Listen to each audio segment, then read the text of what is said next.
Selamat sore, selamat datang di New York. Seberapa cepat hidup kita berubah? Seberapa cepat hidup kita berjalan?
Beautiful morning in New York City.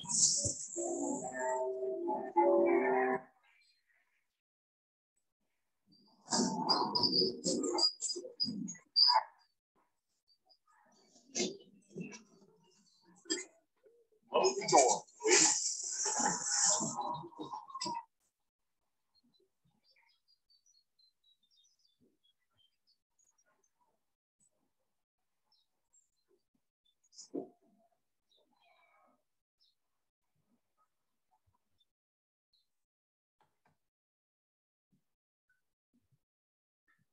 Selamat sore semuanya, selamat datang di kelas Teologi Moral. Saya tadi mendapatkan info dari koordinator Teologi Moral, ada beberapa perubahan acara, terutama terkait dengan webinar yang sedianya akan dilaksanakan dalam beberapa waktu dekat ini. Karena ada Lebaran, maka akan ditunda setelah Lebaran ya, rekan-rekan. Jadi saya akan menyesuaikan tema sesuai dengan perubahan jadwal itu. Maka sore hari ini saya akan mengangkat tema moralitas pada era metaverse.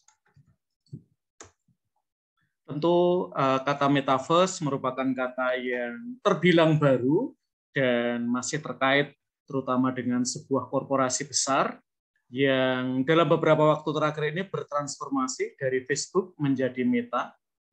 Dan gagasan metaverse ini muncul dari Mark, CEO-nya Meta. Dan kita akan menggunakan istilah itu untuk melihat perubahan yang terjadi dalam hidup kita, terutama dengan kehadiran internet, sehingga kita seringkali disebut sebagai generasi net. Kita disebut sebagai warganet, dan bahkan dua generasi terakhir yang ada di dunia disebut sebagai generasi Z dan generasi Alpha. Mudah-mudahan kalian semua ada dalam kerangka generasi Z sekurang-kurangnya. Mungkin ada yang generasi Y ya, mungkin kalian yang sudah lebih berusia daripada yang lain. Dan bagaimana internet itu mengubah hidup kita? Nanti saya akan tanya pada kalian. Kita akan melihat dulu yang paling banyak diekspos tentu adalah internet itu mengubah hidup kerja kita, hidup setelah kuliah ya. Kita akan melihat bagaimana dunia kita banyak berubah karena kehadiran bulan puasa.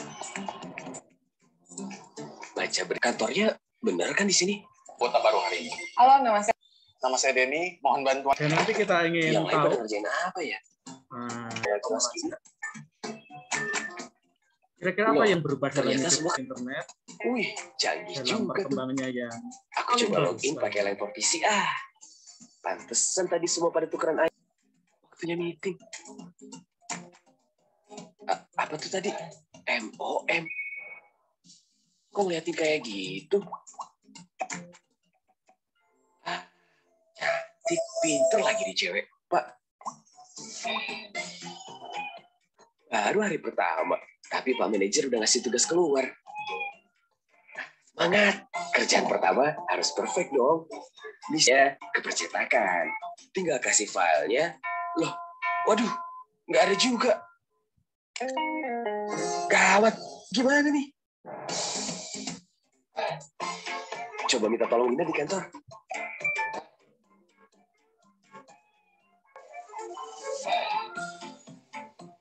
Alhamdulillah. Untung ada Rina. Wajahnya manis, penolong. Beliin takjil deh buat dia. Foto dulu. Kirim ke Lina.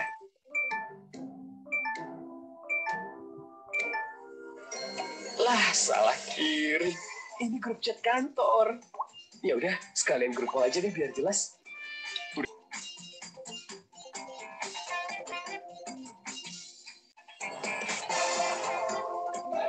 Alhamdulillah bisa bikin orang seneng. Buka bareng deh.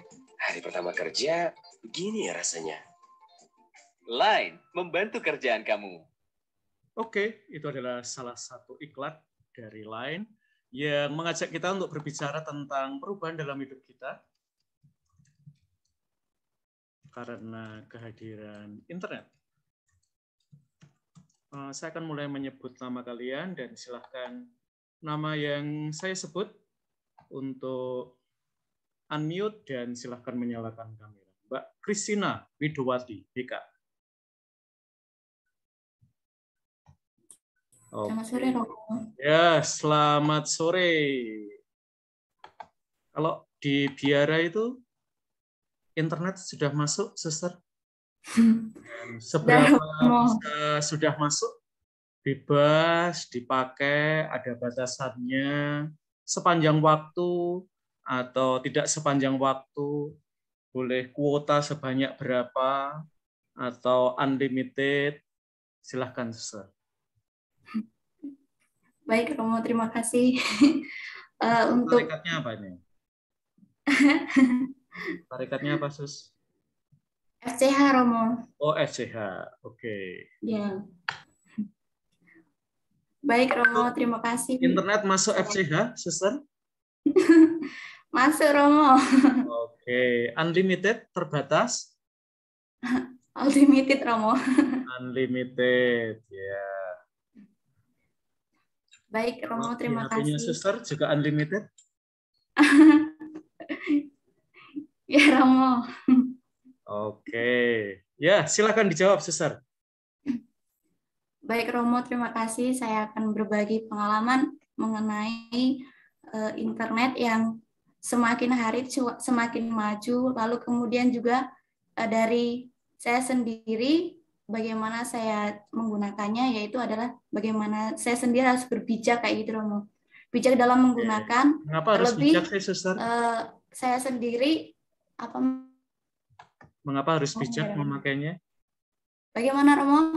Mengapa harus bijak memakainya, Suster? Karena dalam penggunaan itu kan terkadang ada hal-hal yang mendorong untuk melihat, misalnya kayak misalnya saya ya, Romo, saya sedang belajar, dipercaya untuk studi kayak gitu. Hal-hal yang dibutuhkan itu seperti laptop, lalu kemudian juga HP, itu seutuhnya dipertanggungjawabkan untuk saya. Tetapi bagaimana saya menggunakannya itu, apakah hanya untuk belajar atau untuk yang lain seperti itu. Jadi saya sendiri harus bijak dalam menggunakan.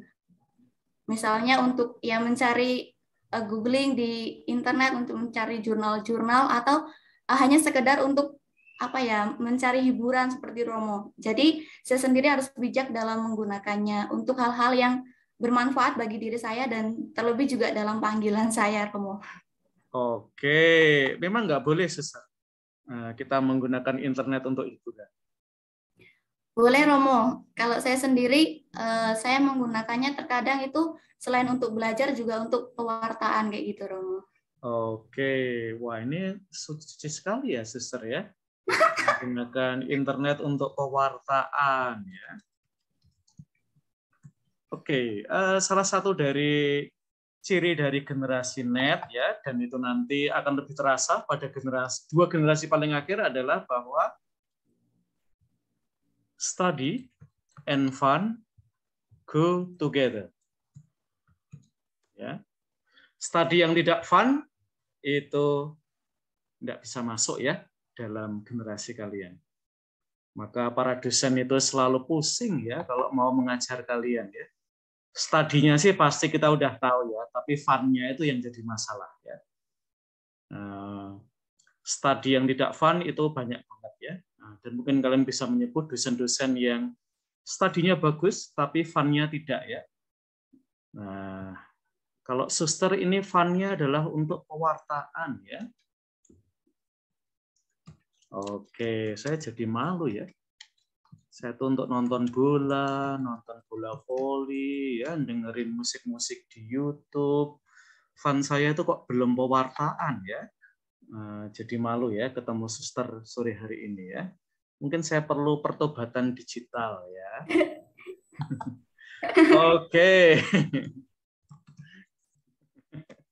Ya. Oke, Suster. Kalau Suster boleh buka semua situs nggak sih, Suster? Kalau di rumah, di biara? Ya boleh-boleh aja, Romo. Boleh ya. Oke, Suster biasanya buka situs apa sih? Kalau saya ini kadang gaptek, Romo. Oh ya, nanti tak ajarin Suster setelah mata kuliah ini ya. Boleh, Romo. Oke, Suster sendiri merasa gaptek. Kok gaptek Suster kan masih muda toh? Masih, Romo. Suster usianya sekarang berapa? 24, Romo. 24, masih muda ya. Kamu masuk generasi Z ya. Salah satu ciri generasi Z adalah tidak gaptek. Ya, maka nanti Suster mungkin perlu bermigrasi secara digital ya. Oke. Bisa nyebutin nggak Suster salah satu kosakata yang dihidupi generasinya Suster? Yang kalau Suster ngomong dengan anggota biara yang lebih senior gitu, mereka nggak ngerti istilah itu.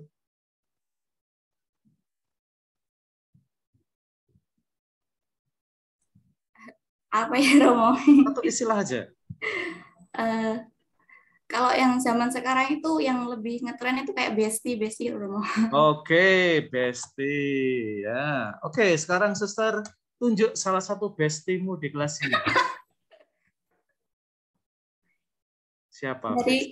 Dari prodi lain atau ini, Romo? Dari prodi kamu boleh, dari prodi lain juga boleh.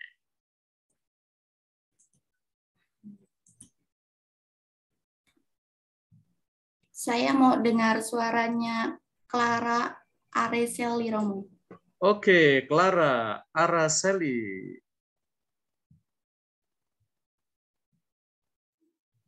Halo Romo, halo Suster. Halo juga Clara ya.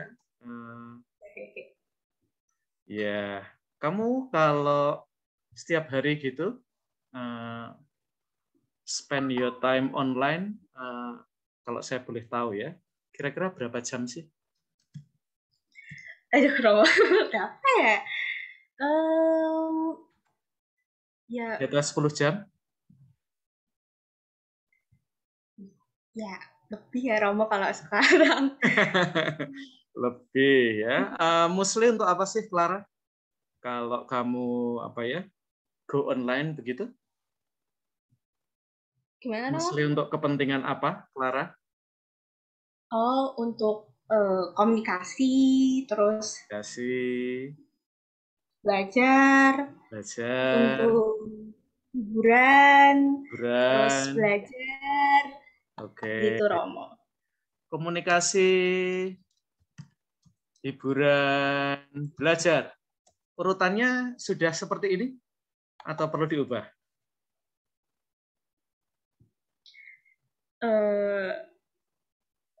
Diubah sih Romo. Kalau sekarang sih yang lebih penting kan untuk belajar ya Romo, karena kan Oke, sekarang kebanyakan belajar. Yang kedua? belajar. Yang kedua komunikasi. Komunikasi. Dan baru hiburan. Ya, kamu berarti hiburannya nggak terlalu banyak ya, menggunakan internet ya? Paling cuma ini sih Romo, cuma nonton YouTube atau buka Instagram, gitu aja sih Romo. Kamu sendiri punya gambaran yang positif tentang internet atau kamu sendiri punya apa ya catatan tentang internet sebagai Kalau bagian dari internet, generasi internet ya? Kalau saya pribadi sih ini ya Romo. Internet tuh menurut saya tuh sangat menguntungkan ya Romo, karena kita bisa. Sangat menguntungkan. Oke, tak tulis dulu ya. Mengapa sangat menguntungkan sih, Mbak? Karena kayak apa ya Romo, kayak kita tuh bisa memudahkan kita dalam segala hal ya. Contohnya aja kayak sekarang gini kan Romo, Zoom. Ya kita kan berarti membutuhkan internet juga kan. Karena kalau nggak ada internet kita juga nggak bisa join di Zoom-nya ini gitu. Oke ya. Jadi memangkas jarak ya. Ya. Dan mendekatkan relasi. Ya. Ada yang negatif nggak sih Mbak Clara? Sejauh kamu menjadi pengguna internet ya dan macam-macam media sosial yang sekarang ini tersedia.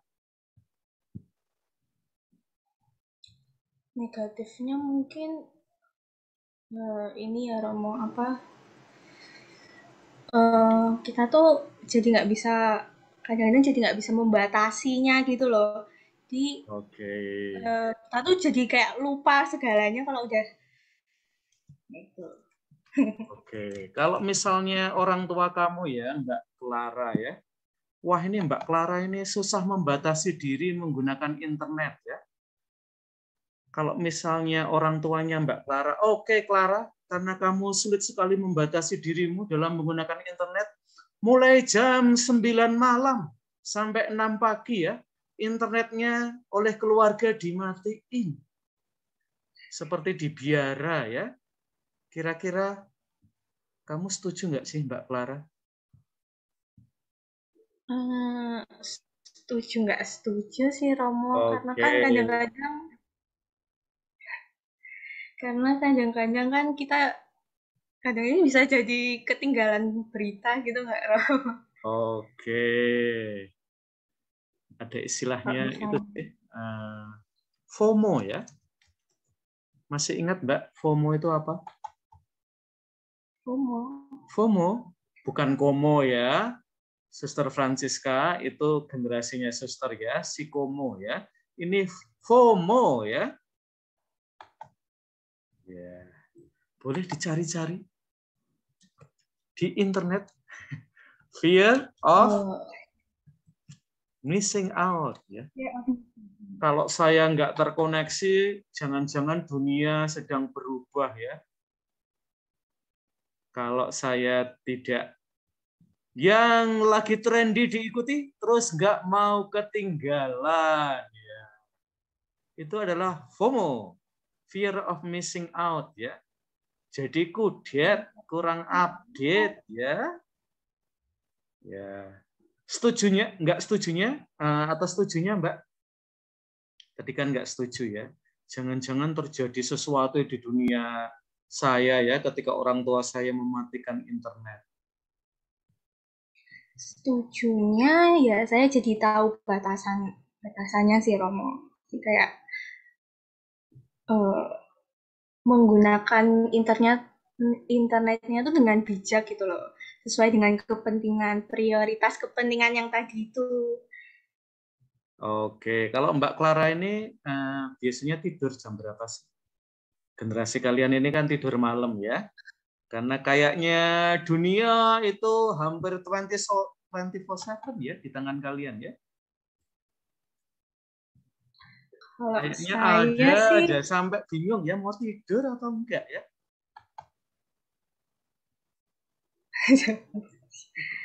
kalau saya ya sekitar jam 11-12 lah, Romo.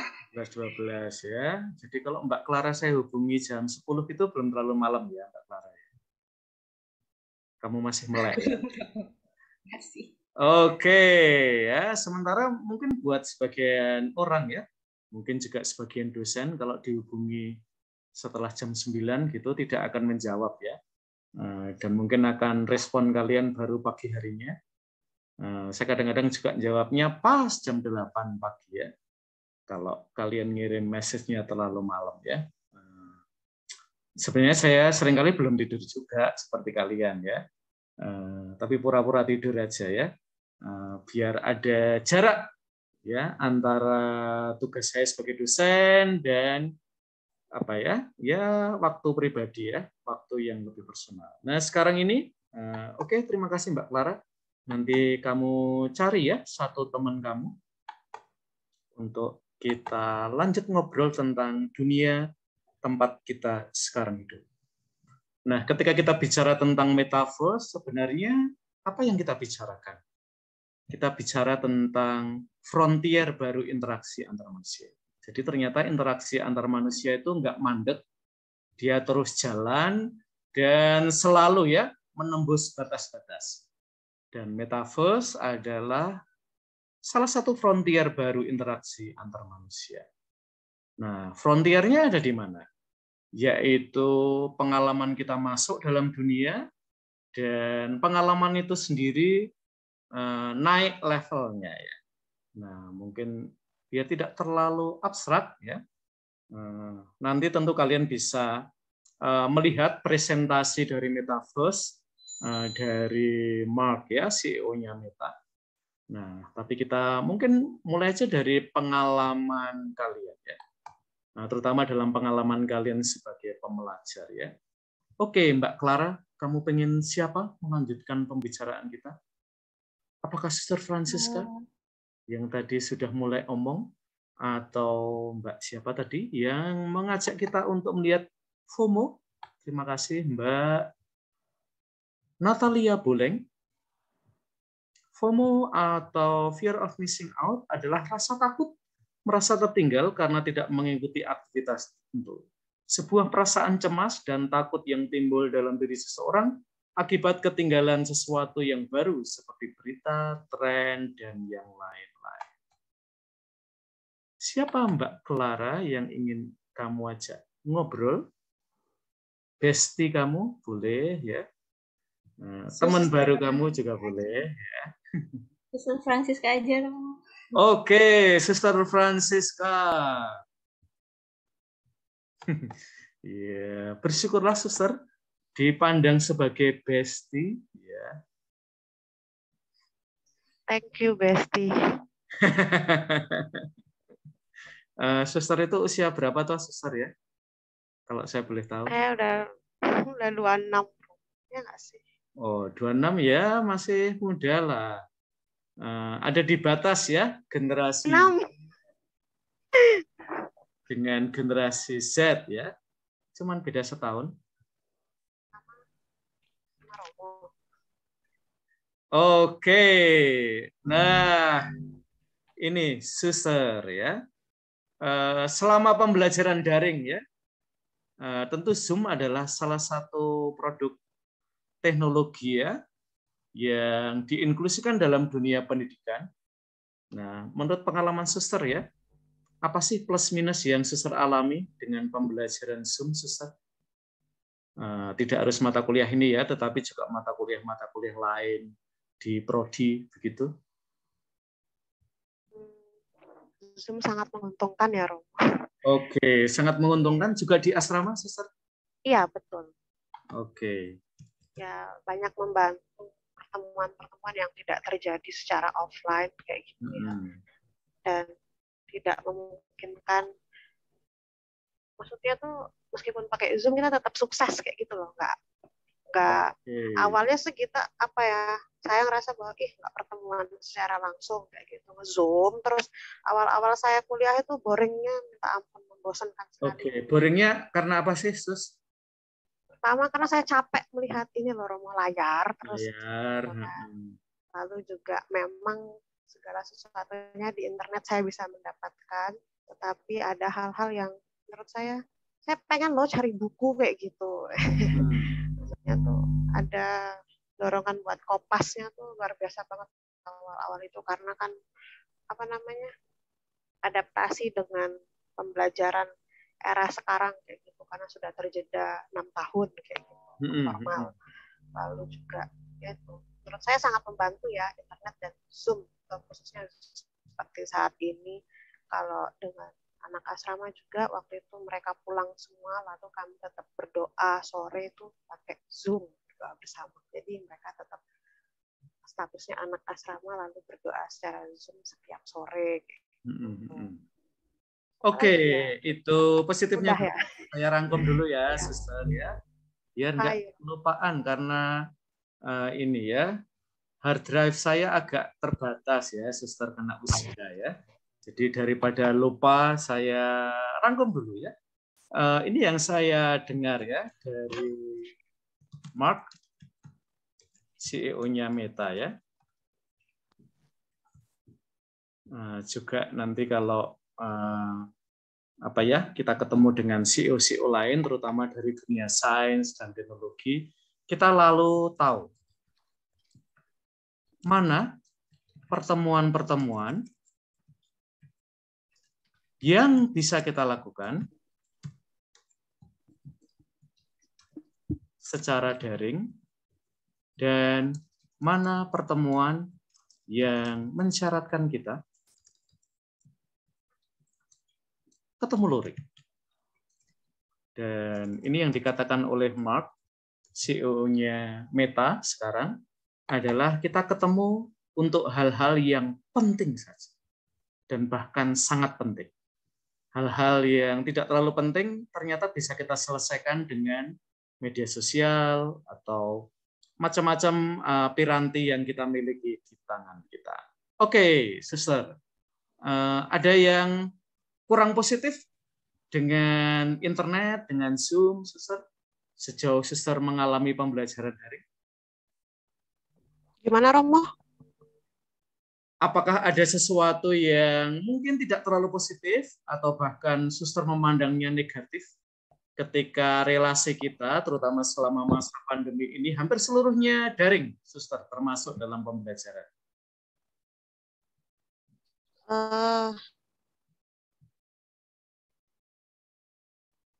Karena manusia itu merindukan perjumpaan kayak gitu. Lebih atau ya negatif apa enggak, tapi saya ngerasanya bahwa kurang interaksi secara langsung kayak gitu, dan justru malah kayak kebablasan. Iya, contohnya kebablasan misalnya seperti apa, Sus? Ya, tapi di-unmute dulu, Suster. Jangan dimatiin. Ya. Oh, sorry, Romo. Terlalu sayang dengan pertemuan daring. Kenapa? Misalnya saya ketika awal kemarin loh pas KRS-an kayak gitu ya Romo, kan ada kesempatan untuk milih mana luring mana daring kayak gitu. Saya hampir seluruhnya waktu itu karena pandemi waktu itu masih kayak antara iya apa enggak kayak gitu kan. Jadi saya memilih setengah daring setengah luring. Yang saya pilih daring pun kayaknya saya juga mengukur diri saya sendiri, kayaknya enak daring nih kayak gitu. Ampunilah. Lalu juga maksudnya pertimbangan lain kayak gitu kan, yang akhirnya saya juga nggak mau luring jujur waktu itu. Salah satu alasannya karena saya sendiri nggak mau luring, yang kedua saya juga ketumpuk dengan tugas lain kayak gitu yang menuntut saya untuk tidak pergi-pergi terus, karena anak asrama juga mereka belum 100% sekolah 100% tatap muka, jadi nggak enak kayak gitu kalau saya keluar masuk bawa virus dong kayak gitu. Jadi saya memikirkan hal itu. Oh ternyata masih bisa daring kok. Oke lah saya daring aja kayak gitu. Kayak gitu sih, Romo. Lalu juga saya melihat fenomena di luar saya, anak-anak yang saya dampingi ini kebanyakan mereka tidak mau daring, nggak mau luring gitu. Maksudnya mereka udah di Jogja kayak gitu, tapi tuh mereka tetap milih daring gitu. Itu hebohnya. Lalu juga fenomena lain bahwa positif tidak mau negatif, on cam. Mereka nggak mau mereka nggak mau luring. Ini sesuatu yang kalau suster memaknainya sesuatu yang positif atau gimana? Atau nanti juga sama ya. Saya mulai terbiasa sih kalian tidak on cam ya. Mungkin buat sebagian dosen itu penderitaan, tapi saya sendiri sih lama-lama merasa oke-oke saja, asal ketika seseorang berbicara saya agak menuntut sih mereka menyalakan kamera ya, tapi setelah itu kalian bisa mematikan kamera dan it's okay for me ya. Saya kadang-kadang ngecek aja ya, gimana ya kalau dosennya yang mematikan kamera ya. Kalian merasa terganggu atau tidak gitu ya. Nah, gimana Suster? Suster sendiri memaknai anak-anak yang lebih suka daring, bahkan mungkin ya kalau di ruang-ruang seperti ini juga off cam, itu oke atau Suster punya concern tertentu? Kalau saya melihat dari sisi negatifnya, anak-anak yang lebih suka daring berarti apa ya? Karena saya lihat langsung kayak gitu yang di asrama, mereka jadi kurang bersosialisasi, lebih kedukung untuk menyendirinya, lalu kontrol sekolah untuk mendampingi mereka itu jadi kurang kayak gitu, karena ternyata disambi kan kalau kayak daring kayak gitu. Ada hal-hal yang menurut saya jadi perkembangannya jadi mandek kayak gitu. Karena ketika mereka luring, mereka jadi tahap lain kayak gitu. Jadi nggak pede atau menyendiri kayak gitu loh, fenomena yang saya alami. Ya, ini ya. Generasi kalian kan generasi terutama generasi yang lebih muda ya, yaitu single tasking ya. Saya nyambi juga sih. Saya juga enggak terganggu sih. Karena saya sih ini ya, karena saya termasuk mendalami dunia kalian. Karena bisa jadi konsentrasi kalian oke-oke saja, meskipun kalian nyambi ya. Sejauh itu oke-oke saja, saya tidak keberatan sih. Kalian mau nonton FTV, kalian ngerjain sesuatu yang lain ya. Cuman kalau misalnya saya memanggil kalian dan kalian tidak ada, saya tempatkan kalian di waiting list, di waiting room ya, biar kalian sendirian di situ ya, karena ada momen di mana saya menuntut kalian berada bersama saya ya. Itu sebenarnya saya cek ya, maka saya akan menyapa kalian secara acak ya. Jangan dikira saya hanya akan menyapa orang-orang yang suka bicara di kelas, ya, tetapi saya akan mencari kalian yang jarang-jarang bicara di kelas. Itu yang biasanya jadi target operasi saya, ya, agar kalian tidak bersembunyi di kelas. Ya. Oke, ada lagi yang mau di-sharingkan, Suster? Oke, sekarang Suster boleh memilih salah satu teman di kelas ini yang mungkin Suster merasa saya kok udah lama nggak dengar suaranya ya, atau belum pernah dengar suaranya ya. Kita jadikan target operasi, Suster. Saya mau dengar sound. Oke. Sound receive atau sound? Ya. Sound. Halo Romo. Oke, silahkan membuka kamera sound. Ya. Ya, oke. Sebentar ya, Syam. Ya, kamu boleh sisiran dulu, boleh pacak good looking dulu ya. Saya akan ke beberapa slide dulu sebelum masuk untuk ngobrol dengan kamu, ya. Nah, teman-teman, barangkali kalian tidak terlalu merasakan ini ya, bahwa kita hidup dalam lingkungan yang digital dan ini menjadi ciri dunia kita sekarang ini.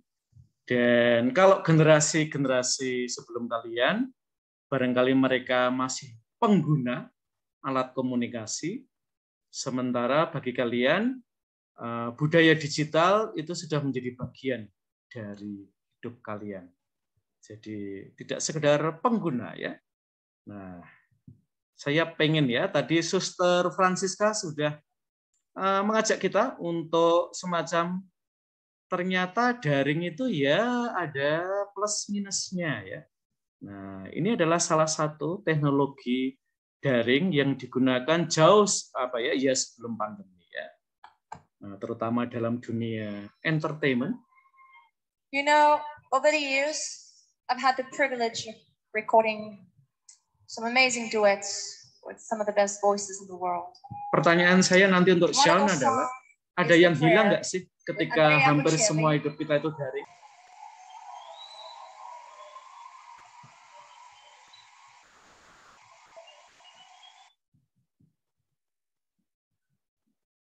Nah, kalian tadi sudah berkisah bagaimana kalian bermigrasi secara digital dan bahkan sebagian besar dari kalian ya lahir sebagai generasi digital.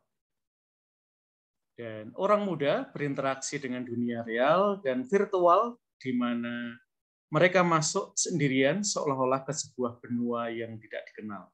Ini tentu kalau kalian tidak ditemani ya. Dan kalian bisa melihat seandainya dunia ini tanpa kehadiran digital, kira-kira dunia kita akan seperti apa? Kalian nanti bisa lihat ya di catatan Najwa tentang hal-hal yang berubah dari dunia kita karena kehadiran dunia digital. Kita nanti akan masuk terutama pada persoalan moralitas. Kira-kira hal-hal terkait dengan moral apa yang perlu kita bicarakan ketika kita hidup di dalam dunia digital ya. Nah, saya akan menampilkan beberapa. Ya, misalnya adalah ini ya. Nah, silahkan Sean menanggapi. Ini lagi viral ya. Ketua BEM SI seusia kalian juga.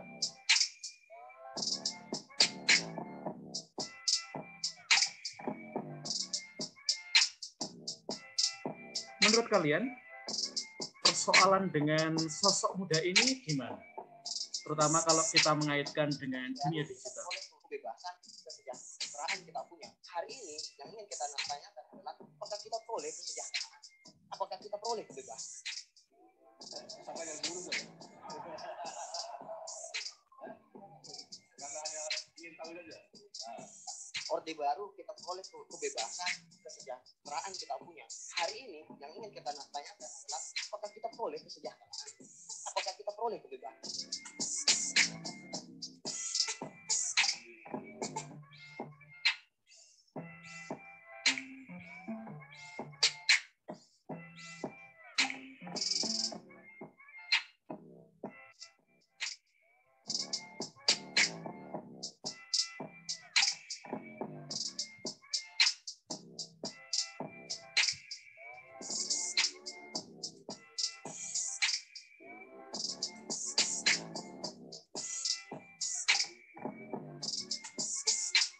Baru kita peroleh kebebasan, kesejahteraan kita punya.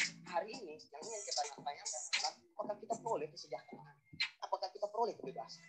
Orde Baru kita peroleh kebebasan, kesejahteraan kita punya. Hari ini yang ingin kita tanyakan adalah apakah kita peroleh kesejahteraan?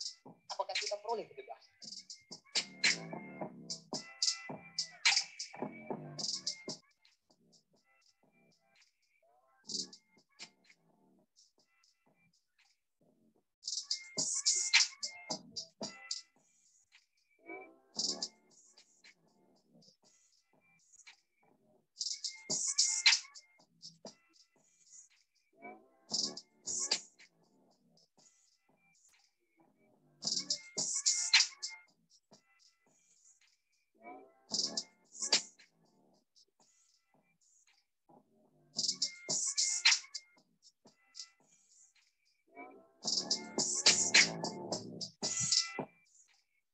Oke, silahkan Sean ditanggapi.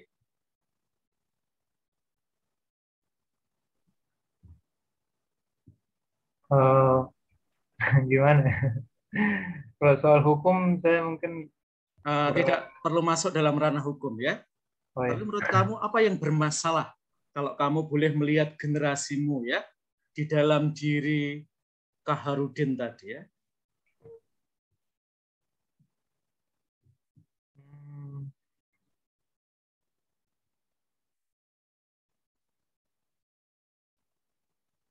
Apa ya?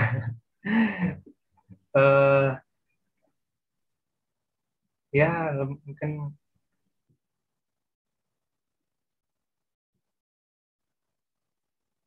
apa ya? Seperti kurang terpengaruh itu lebih baik karena dilihat dari sudut pandang kesejahteraannya saja. Tapi dilihat dari sudut pandang masyarakatnya, ada kebebasan dan keadilan berpendapat gitu. Oke, jadi kesalahannya ada di mana?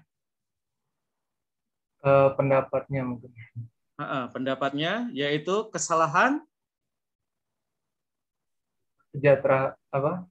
Oke, saya bantu memandang Orde Baru. Kata. Gimana, Pak?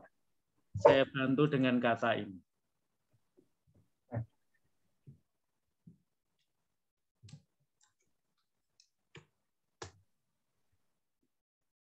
A, belakangnya I. Kesalahannya Mas Kahar ini ada di soal A.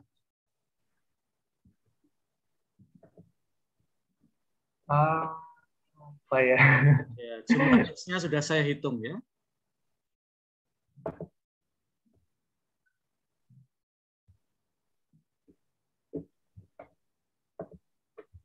Aspirasi, Pak? Aspirasi ya. Nice try ya, tetapi bukan kata itu yang saya maksud.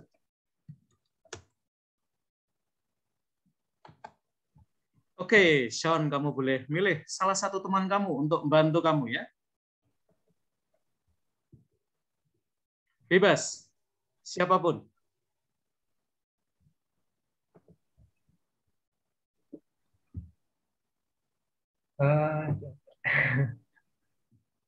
Sama pertanyaannya, masalahnya dengan Mas Kaharudin ini apa? Dia nggak main-main loh guys. Dia ketua BEM SI ya. Merangkak dari level mahasiswa biasa seperti kalian sebagai sampai level setinggi itu ya. Sekurang-kurangnya pemilihannya berlangsung fair ya dan memperhitungkan semua aspek ya. Yuk, Sean, silakan pilih salah satu temanmu. Michael. Oke, Michael. Yuk, Sean, jangan dimatikan dulu kameranya ya. Waduh. Halo. Yuk. Halo Romo. Ya, silakan dinyalakan kameranya, Michael. Webcam saya rusak, jadi ini pakai betul background. Oke, yuk. Jadi Gimana kesalahannya ada di mana, Michael? Kesalahan apa tuh? Jadi tadi Romo apa? Habis dari kamar mandi tiba-tiba kepanggil. Oke, ya udah, Sean, kamu pilih yang lain.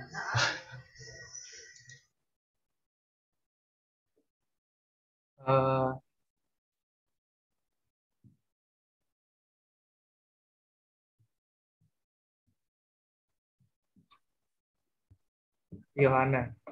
Oke, Yohana. Lintang.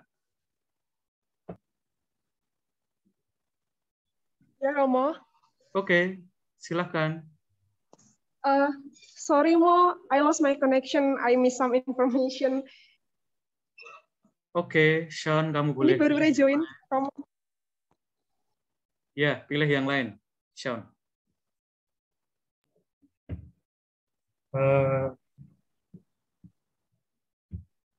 Kak Andrea. Oke, Andrea. Ya, Romo. Yuk. Jadi menurut kamu masalahnya Mas Kaharudin ini ada di mana? Saya harus mengikuti kata-katanya Romo, enggak, Romo? Nggak apa-apa, nggak apa-apa. Saya pendapat sendiri. Kebetulan saya sudah melihat di sebelumnya, Romo. Dan menurut saya terletak pada pendapatnya Mas Ketua BMSI terkait realita yang terjadi dan juga mungkin atensi yang diberikan dari Ketua BMSI terhadap ini, Romo, aksi unjuk rasanya gitu, Romo. Jadi, karena terus menurut saya dia cukup blunder besar sekali, Romo, mengatakan kalau Orde Baru itu penuh dengan kesejahteraan dan kebebasan. Atensi yang saya maksud itu adalah cara dia memandang dan memperhatikan Orde Baru dengan masa reformasi ini keliru gitu. Makanya saya bilang blunder karena menurut saya itu masih sangat, kalau dikatakan level kebebasan dan kesejahteraannya masih layak direformasi gitu. Karena Orde Baru menurut saya terlalu banyak permainan kotor di elit politik dan juga terlalu banyaknya juga pembatasan-pembatasan dalam hal untuk berpendapat gitu. Maka dia kalau mengatakan kami menuntut di Orde Baru itu ada kesejahteraan, ada kebebasan. Nah, sama di reformasi. Nah, itu menurut saya sudah blunder karena di Orde Baru saja kita kalau mau mengatakan mengkritisi pemerintah gitu, kita saja mungkin sudah disapa oleh Petrus gitu loh, penembak misterius gitu. Nah, sedangkan di era reformasi ini kita masih bisa betul-betul di media sosial mengatakan, waduh, ini pemerintah salah, atau wah ini kacau pekerjaannya gitu, hanya makan gaji buta gitu. Kita masih bisa mengatakan itu di media sosial, maka menurut saya yang salah adalah cara dia menyampaikan dari atensi yang dia usung gitu, Rom. Oke, jadi persoalannya adalah pada kesalahan logika. Ya. Dan cara dia memilih analogi ya, menghubungkan Orde Baru dengan kesejahteraan, menghubungkan Orde Lama dengan kebebasan, itu agak arbitrary ya, agak bahkan mungkin sewenang-wenang ya. Dan kemudian memandang lalu ya bahwa sekarang ini tidak ada kebebasan dan tidak ada kesejahteraan, itu juga apakah itu sebuah kesimpulan yang benar ya? Tentu harus didukung oleh data ya. Oke, terima kasih Andreas Bram ya. Dan mungkin nanti ini akan berbicara salah satu tantangan terutama dalam dunia digital adalah globalisasi kedangkalan. Ya, kita mengira bahwa semua informasi yang ada di internet itu sebuah kebenaran. Ya, padahal itu adalah ya harus kita cek lagi ya sehingga dia bisa menjadi kebenaran. Oke, Andreas Bram, silahkan kamu pilih salah satu temanmu. Ya, ini adalah juga analogi yang sayangnya juga ada ketika demo kemarin. Nah, kali ini yang diangkat para mahasiswa ya. Maka Andreas Bram pilih yang mahasiswa ya. Agar kalian tidak merasa diwakilkan oleh para mahasiswa yang demo ini, kecuali kalau kalian memang merasa diwakilkan ya.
Oke, silakan Andreas Bram memilih salah satu mahasiswi. Ya Romo, minta tolong Kak Yosefina Tenia. Oke, Yosefina Tenia. Sore Romo. Oke, sore.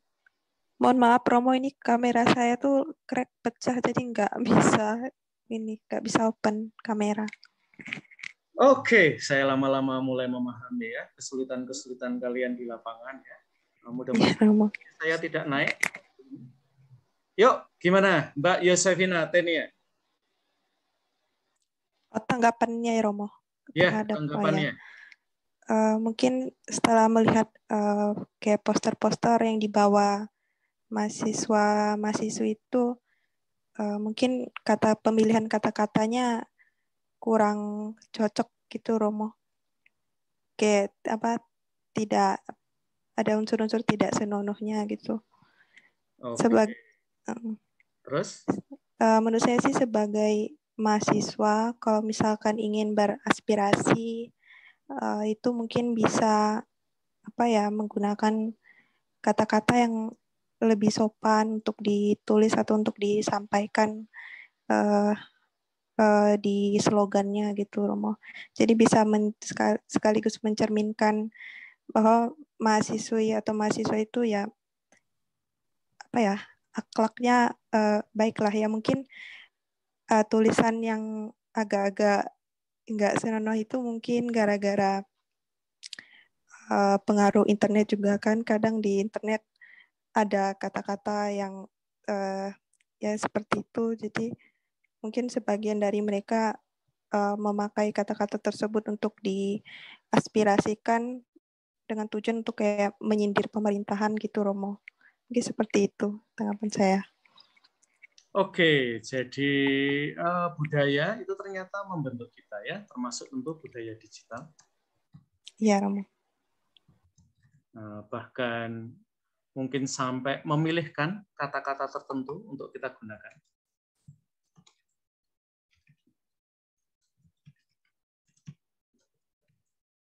Nah, sekarang ini hampir semua dari kita ya, kita kedanan dengan kata viral.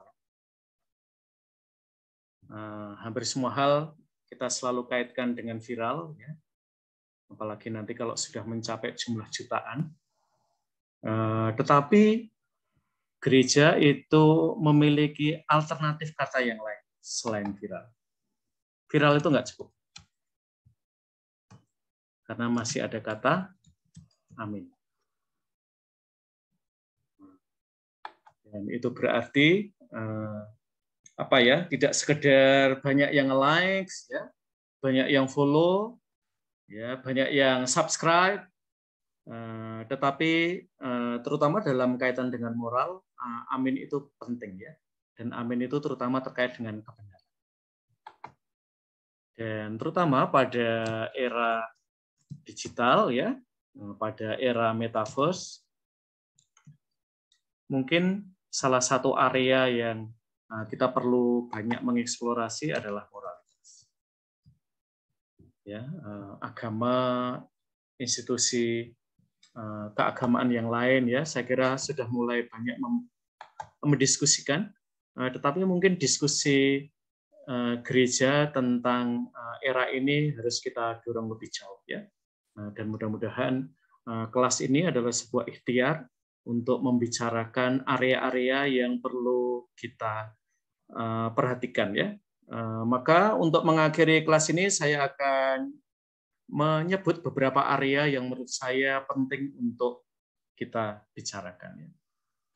Misalnya di era digital ini, misalnya dari demo yang tadi kita lihat ya, adalah peretasan identitas. Nah, ini masih menjadi diskusi hangat ya. Apakah mereka yang demo, yang diretas ID-nya, ini diretas oleh pemerintah atau oleh pihak-pihak lain ya.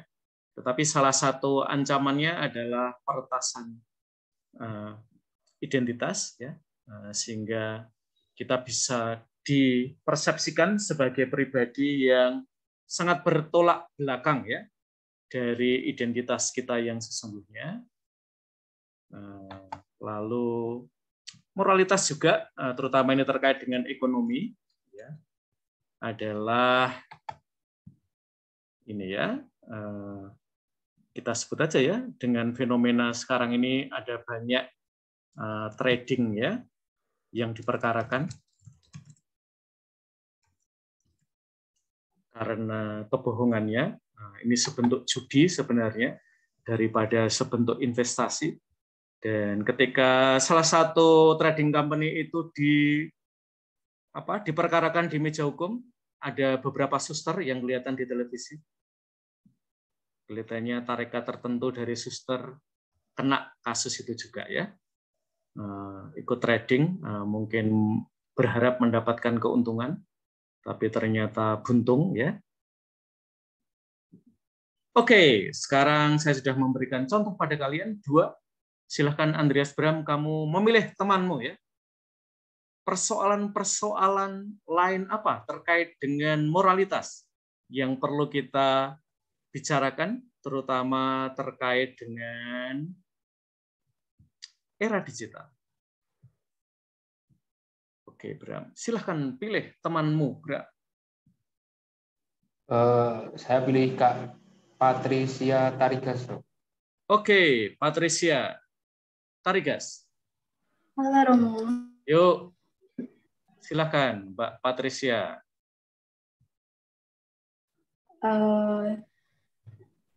Contoh dari moralitas kali ini, Bu. Boleh terkait dengan hidup kamu sebagai mahasiswa? Misalnya apa?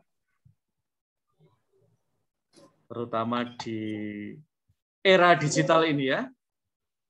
Saya suka menemukan, termasuk pada paper-paper kalian yang kalian berikan pada saya.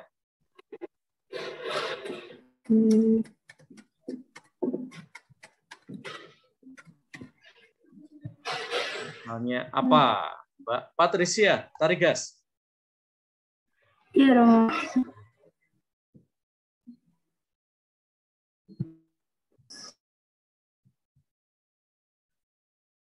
Misalnya? Plagiasi. Ya, tidak sedikit loh paper kalian kena kasus gitu ya di mata saya. Paling gampang ya, kalau saya memberikan sebuah tema yang sangat spesifik, kalau paper kalian terlalu mirip, itu ada kecenderungan plagiasi. Apalagi yang bahasa Inggris ya. Jadi teman-teman PBI, please be careful ya. Saya sangat keras ya soal plagiasi. Apalagi dalam bahasa Inggris itu gampang banget ya. Kalimat-kalimatnya terlalu mirip satu dengan yang lain. Dan mungkin kalian mengambil dari sumber yang sama ya. Daripada kalian original di dalam pemikiran. Salah satunya adalah soal originalitas. Dan saya biasanya tidak terlalu suka ya, apalagi ini mahasiswa-mahasiswi pinter ya. Mahasiswa-mahasiswi pinter, plagiasi itu keras banget buat saya. Oke, Mbak Patricia, sudah ketemu? Belum, Romo, masih bingung. Yang lain adalah fake identity. Kita kadang-kadang main kan dengan fake identity, menampilkan wajah orang lain, menyembunyikan diri kita, dan meminta orang lain mencitrakan diri kita sebagaimana identitas yang kita palsukan itu ya. Oke, Mbak Patricia, boleh menyebut teman kamu yang lain sambil kamu masih berpikir ya.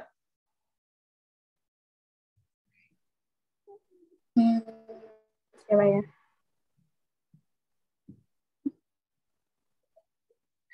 Kasus-kasus terkait dengan moralitas yang terutama pada era digital ini mengemuka.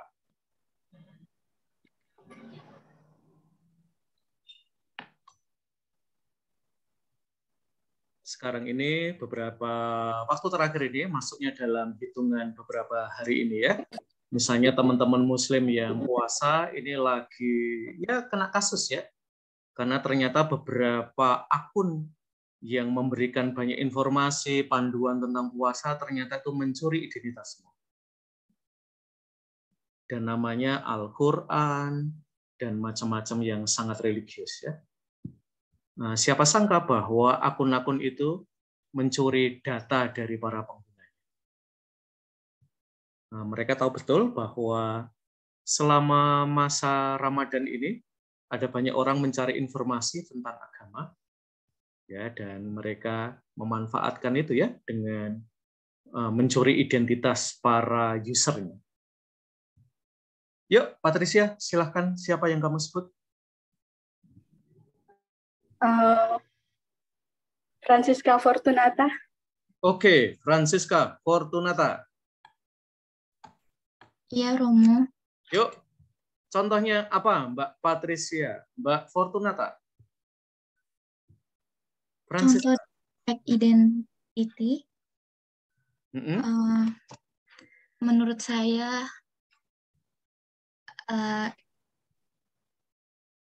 kayak beberapa pengguna sosial media yang memalsukan data dirinya seperti menggunakan foto orang lain untuk berkenalan dengan orang lain, biasanya kayak di aplikasi kayak semacam Tinder gitu, Rom. Oke, fake identity. Ya. Juga seringkali yang terjadi adalah ini ya, serangan terhadap identitas ya. Jadi kita sebut aja ya, victimizing others ya, dengan digital technology ya.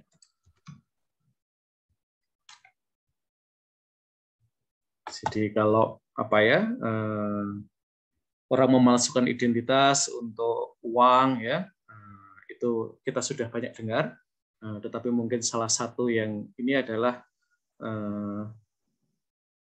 ini ya, kita sebutnya sebagai character assassination ya. Jadi pembunuhan karakter terutama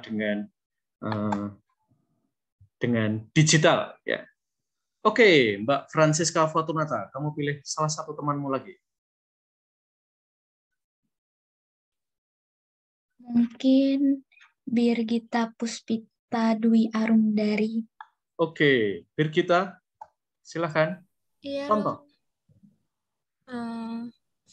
Kalau menurut saya pelecehan seksual itu termasuk nggak, Roma? Pelecehan seksual? Iya. Mengapa masuk pelecehan seksual, Mbak Birgita?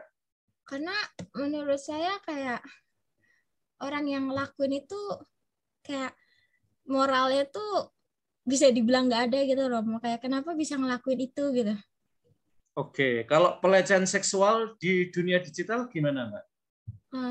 Kayak berkata kasar di kayak misalkan buka foto gitu, foto di Instagram, terus mungkin fotonya terlalu bajunya terbuka, nah terus komennya tuh kayak yang rada sensitif gitu, Romo.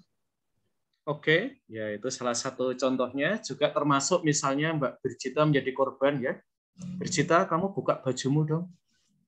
Tunjukin payudaramu. Ya, alat vitalmu juga.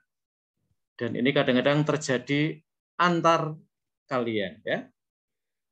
Yang berelasi misalnya antar pacar dengan kamu ya. Apalagi dengan orang asing ya. Kalau pacar aja minta kamu seperti itu ya, apalagi orang asing ya. Nah, bisa jadi itu salah satu juga ya area moralitas pada era digital ini. Oke, rekan-rekan, saya kira kita udah bicara agak banyak tentang tema ini, dan ini menjadi wilayah-wilayah frontier ya, wilayah-wilayah baru yang kita perlu memasukinya. Dan mungkin nanti juga kalian terutama di BK ya, saya kira konseling juga perlu memasuki area-area itu ya. Jadi dunia digital adalah wilayah baru ya yang kita perlu memasukinya, karena justru di situ juga ada banyak persoalan yang sekarang ini sedang membayang-bayangi dunia kita ya. Dan termasuk nanti juga di dalam dunia pendidikan yang lain ya, termasuk teman-teman yang kuliah di PBI ya. Saya kira kalian terutama dengan kemajuan dunia digital ya, teman-teman di PBI ya perlu ya melihat ulang ya misalnya translation ya. Apakah masih butuh kalian kuliah translation ya? Kalau hampir semuanya sudah digantikan oleh mesin cerdas yang seringkali jauh lebih pintar daripada kita yang lagi belajar translation. Profesi translator apakah masih dipertahankan atau ini termasuk profesi yang akan hilang dalam waktu yang segera, atau kita masih bisa merawat profesi ini ya ketika sarana yang semakin baik ini ketemu dengan kecerdasan manusia ya. Dan tentu area-area lain termasuk apakah mata kuliah grammar ini penting sekali sekarang. Misalnya saya sekarang ini termasuk salah satu pengguna, salah satu aplikasi Grammarly yang bisa mengoreksi semua kesalahan saya dalam berbahasa Inggris ya. Tanpa perlu kontak dengan dosen PBI ya. Saya merasa Grammarly lebih pintar dari beberapa dosen PBI sekurang-kurangnya ya. Dan tidak harus bayar tentu. Bayar yang lebih murah ya daripada meminta translate anak PBI ya.